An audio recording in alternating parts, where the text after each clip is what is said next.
Thank you, Mr. Speaker. Mr. Speaker, my comments will be few and far between, and what I propose to do is to just go through the bill just at some select sections to raise some issues that stand out or, for that matter, jump at me. I must say, Mr. Speaker, first of all, that this draft is a vastly improved draft from the one earlier circulated. And in particular, I know that there is some sharper and better understanding of the respective roles of the Permanent Secretary and the Director of Finance, because this has been an issue in this country for years. I think it is fair to say that it has been the position of the government and its previous incarnations that somehow you can absorb the functions of the Director of Finance in one functionary, to wit the Permanent Secretary. And I have in this Parliament strenuously argued against that and indicated there are two different functionaries, and that in particular the Director of Finance is assigned specific responsibilities under the old Finance Administration Act, and the two functionaries have to be defined. Now, to some extent, Mr. Speaker, this has been done in this Act because the functions of the Director of Finance are specified, and there is certainly a greater recognition of the role of the Permanent Secretary in the management of the financial affairs of the country. In respect of the Director of Finance, my only concern is Clause 8, Paragraph C. The Director of Finance is responsible for advising the Minister on fiscal and financial management issues. Mr. Speaker, that clearly too is also a function. This bill is attempting to reduce the Permanent Secretary to being just a manager and administrator, and certainly that's not the position of the Permanent Secretary under the Constitution. But of course, I think it's a function that really has to be shared by both functionaries, that the Prime Minister, or the Minister of Finance rather, is in receipt of advice coming from both quarters.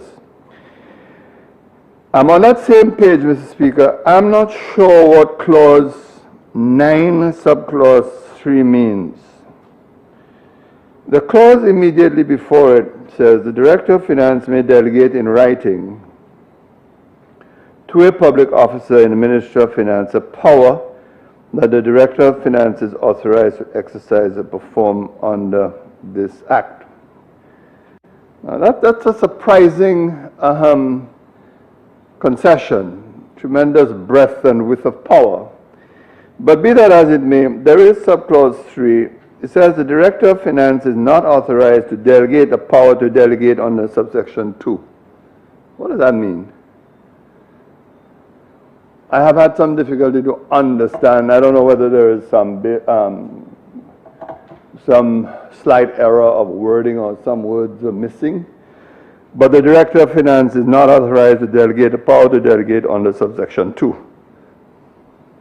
Precisely what is meant, and in a bill like this, it is vital that the language be absolutely clear, and perhaps that we can get some clarification on what precisely this means.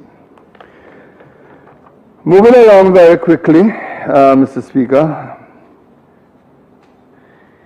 I want to turn to a clause that the Leader of the Opposition touched on, but from a different angle. Clause 26 says, the Minister shall formulate a fiscal policy for the financial year and the 2 subsequent financial years immediately following the financial year. 26, Clause 26.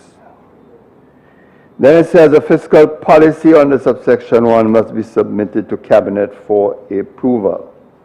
We go on to 27, the Minister shall issue a fiscal policy statement no later than 1 month after the end of the first 6 months of each financial year.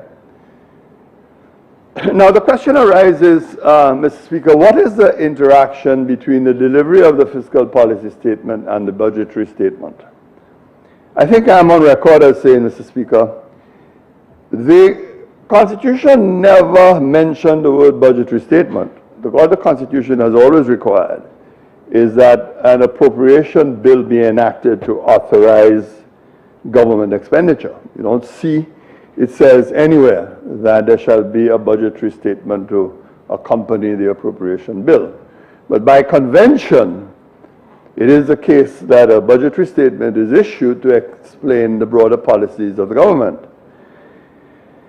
The question that arises here, therefore, is what is the relationship between the fiscal policy statement and the budget?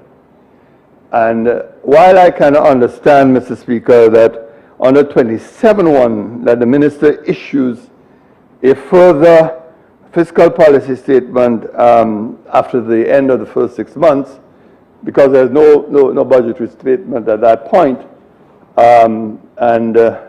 presumably, therefore, that makes that half of the year. So I can understand that, although how it has to be done is not clear. The real issue, therefore, Mr. Speaker, is whether the budgetary statement is in effect or does not, in fact, include a fiscal policy statement, or whether the two are supposed to be different. That you have a budgetary statement and you have a fiscal policy statement, 6 months later followed by a fiscal policy statement. I would have thought, Mr. Speaker, that the opportunity of the passage of the budget gives the government the opportunity to be able to say, well, look, this is our fiscal policy statement for the ensuing months. Because after all, with the budgetary statement, what we are supposed to debate are the policies underlying the budget and the policies in the succeeding months. While this is a government that is not ever inclined to make amendments, so I'm just speaking to the record, Mr. Speaker, perhaps the problem could be resolved by simply adding a new clause 3 to say the fiscal policy statement may be made by way of the budgetary statement. So that makes it clear that the budgetary statement can be a mechanism for that fiscal policy statement, leaving the Minister of Finance clear to do the fiscal policy statement, another fiscal policy statement for the succeeding half in the following 6 months. So there is need for some kind of clarity, because one would not want very early confusion with this legislation, and perhaps the opportunity should be taken to clear it up. As I said, maybe a simple additional subclause 3, the fiscal policy statement may be made by way of a budgetary statement, or the first fiscal policy statement. So you don't have to go through the possibility, one might say, of having a budgetary statement, and you come in a fiscal policy statement just after the budgetary statement, and who knows, you might even end up in contradictions, and then 6 months later you have another fiscal policy statement. Moving on, Mr. Speaker, and very quickly, very quickly, the section clause 32 dealing with the appropriation bill virtually just adds to what the Constitution has said and authorizes it, so I'm not going to spend some time there. I want, however, to touch briefly on clause 59. Now, that's a loaded clause. It says, when a minister has reasonable evidence to believe that a malfeasance has occurred in connection with public assets, the minister shall request the Director of Audit to inquire into and report on the matter. Now, that's a very grave responsibility to cast on a Minister of Finance. The fact of the matter is that this term malfeasance has specific meaning and specific consequence in law, as you know. And the ordinary meaning of malfeasance would be that it refers to acts that are legally unjustifiable, harmful, contrary to law, to wrongdoing.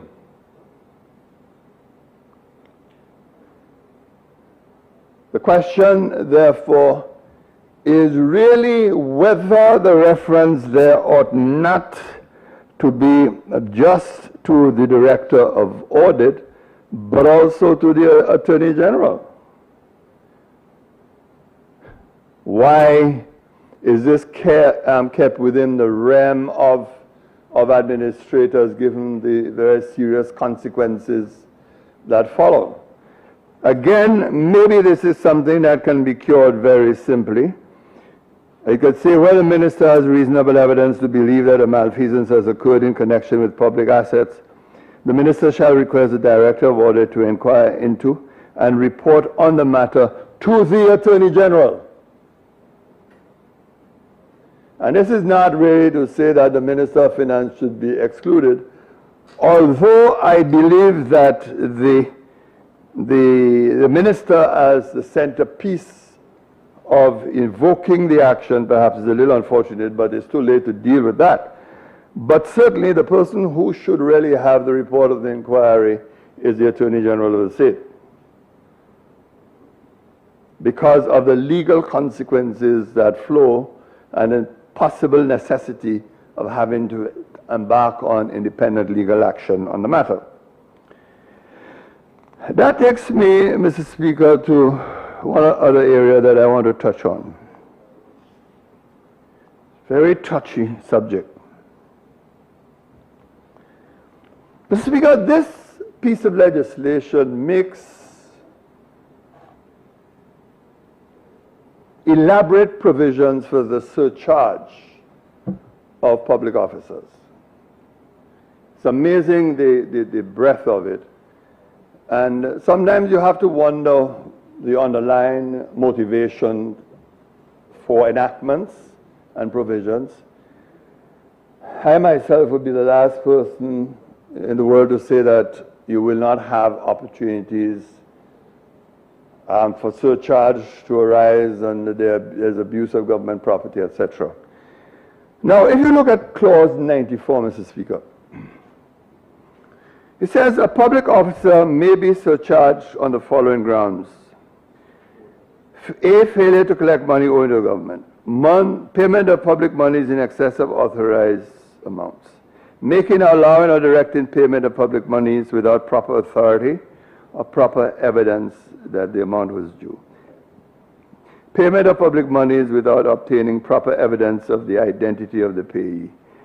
Responsibility for a deficiency in loss or destruction of or damage to public assets. Failure to provide accurate accounts by a public officer whose duties require him or her to prepare the accounts. Mr. Speaker, I know this is tedious, but it's important to go through it. Signing an incorrect or false certificate on a payment instrument. Clearly, and I'm just stopping briefly to say that really, clearly this is a criminal offense. And it goes on, missing public monies with other money. Failing to comply with a directive or instruction from the Director of Finance, which is neither here or there, or contravention of this act. Now, what has happened here, Mr. Speaker, is that if any of these things occur, then charges will be laid. The Director of Finance will, under Section 95, notify of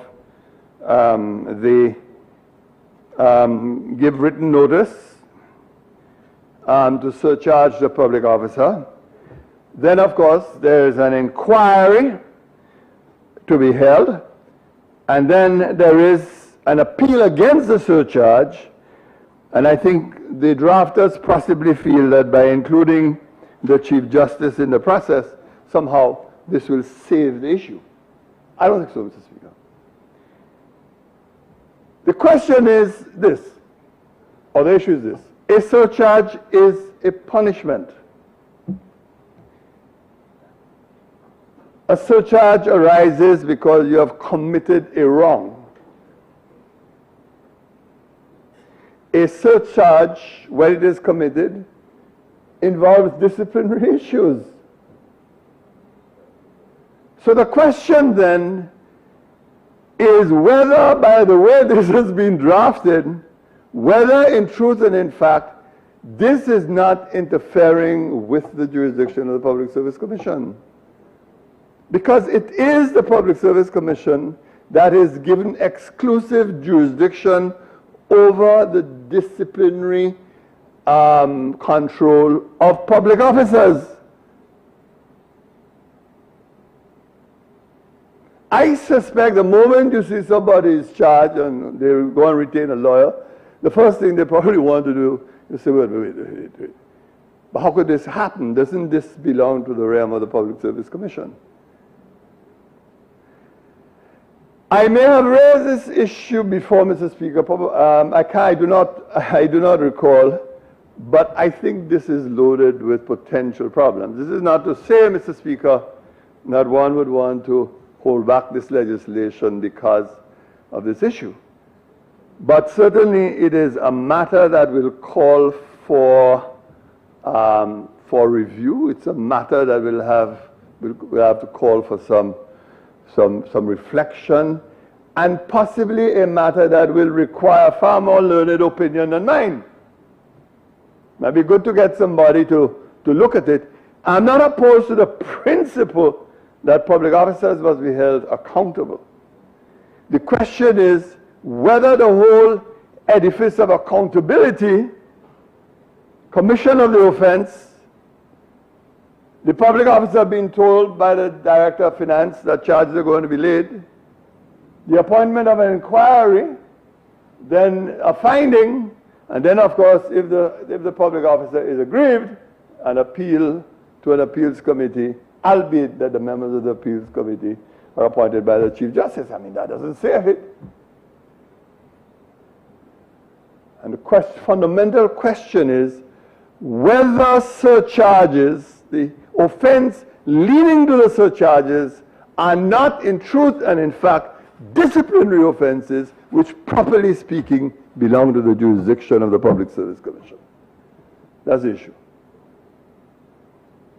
And I mention this, Mr. Speaker, because I think all would be agreed that one would want a piece of legislation that is perfect. And of course, I'm the last person in the world to ask for an opinion on this. You could get an opinion from far more distinguished and learned counsel than me to at least reassure that there are no problems with those sections.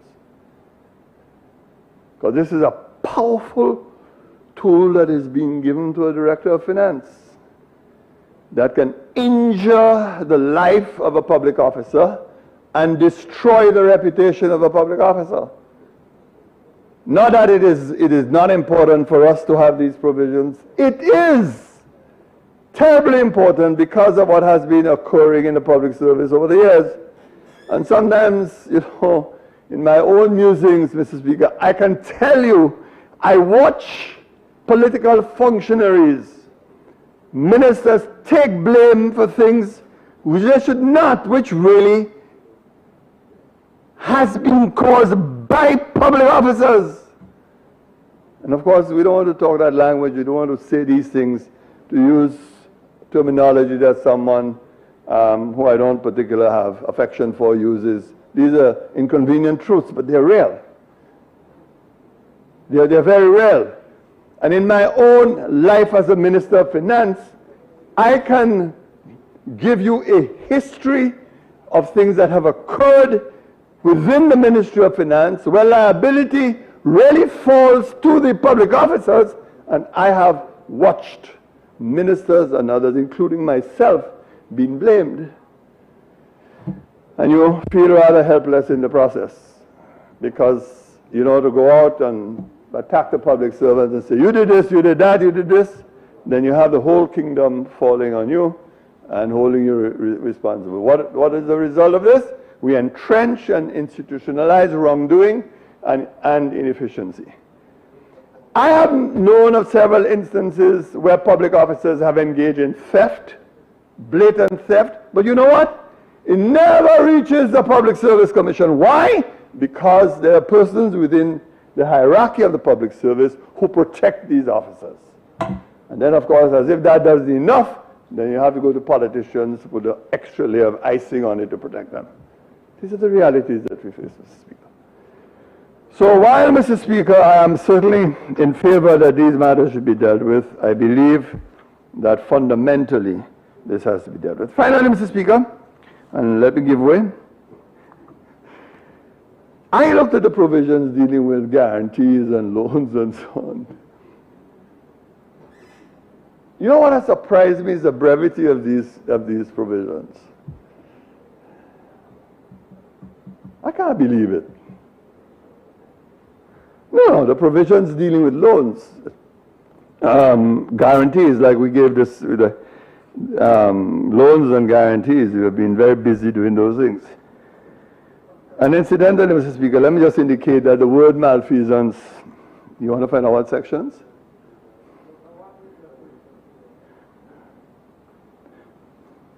It goes to clauses 62 down, public debt and contingent liability. It goes from that section down. I'm just saying, Mr. Speaker, I'm surprised and astonished by the brevity of the provisions. That I would have thought that after all that has been said in this House, that the opportunity would have been taken to put flesh on the treatment of loans in Parliament and the treatment of guarantees.